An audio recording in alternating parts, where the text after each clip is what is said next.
The following events took place on the front line of the Ukrainian-Russian war today. Over the past day, 142 combat engagements took place. According to updated information, the enemy fired 3 rocket attacks at the positions of Ukrainian units and settlements, as well as 67 airstrikes, including 135 guided bombs. In addition, it carried out more than 4,000 assault operations and used 1,585 kamikaze drones in attacks. Missile troops and artillery of the Ukrainian Defense Forces conducted 15 strikes on enemy concentration areas, destroying 2 fuel and lubricant depots, an artillery system, an air defense system, and an electronic warfare station. The security service drones, together with the Ukrainian Defense Forces, conducted a night attack on the Annanafteprodukt oil depot near the village of Anna, Voronezh region of the Russian Federation. There were 20 tanks with fuel and lubricants there.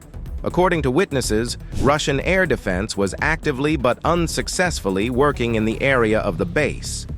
Local residents wrote about 5 powerful drone arrivals, which were followed by a massive fire.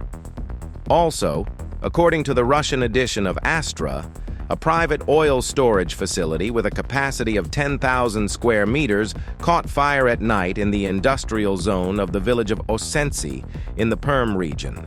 The cause of the fire was not reported.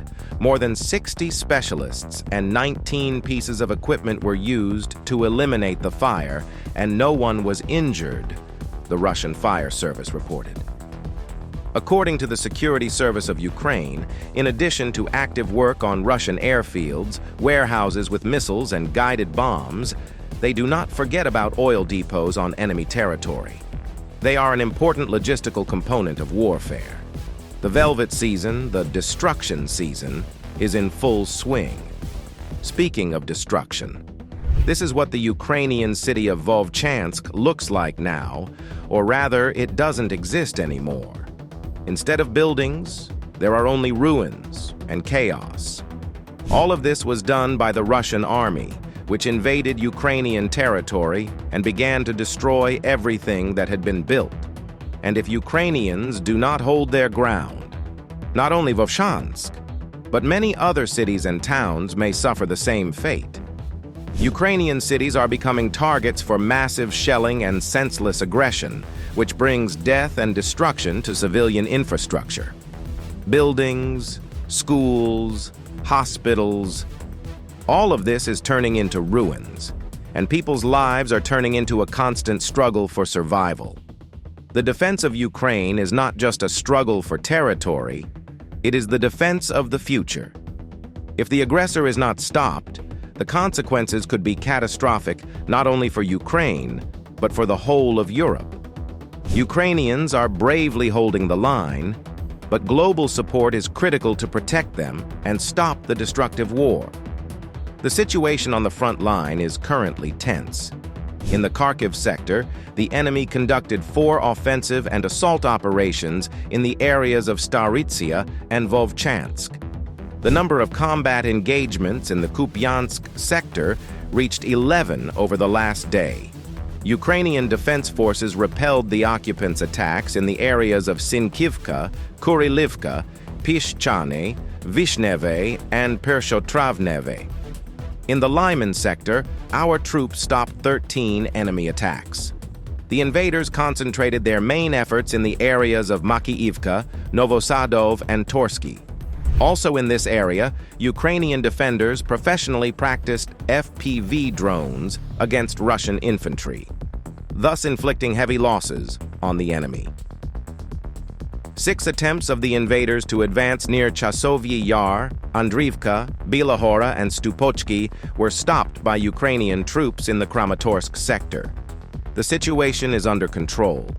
The enemy acted with the support of aviation.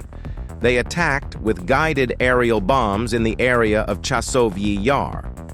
Ukrainian troops also destroyed Russian tanks and infantry vehicles that tried to break through to the defenders' positions, but the enemy failed. The Russian troops suffered losses in equipment and manpower, while the Ukrainian armed forces did an excellent job of repelling the assault. 30 attacks were repelled by Ukrainian defenders in the Pokrovsk sector over the past day. The enemy tried to advance near Sukhoi Balka, Hirnik, Promin, Novotoretske, and Krutyi Yar. The enemy concentrated its main efforts in the areas of Mykolaiivka and Selidove, where 9 and 7 firefights took place respectively. In addition, it bombed Mirnohrad, Belitska, and Selidove, dropping 7 guided aerial bombs. Defense forces continue to hold back the enemy in the Kurakova sector. In the areas of Novo-Oleksandrivka, Tsukurino, Georgiivka, Kostiantynivka, Trudove, Vozdvijenka, Antonivka, and Katarinivka, the occupants tried to break through Ukrainian defenses 23 times. 3 enemy attacks were stopped by Ukrainian defenders in the area of Bohoyavlenka and 1 near Maksimivka in the Vremivsk sector. Here, Ukrainian pilots of kamikaze drones managed to destroy 3 Russian tanks and 1 combat vehicle with personnel.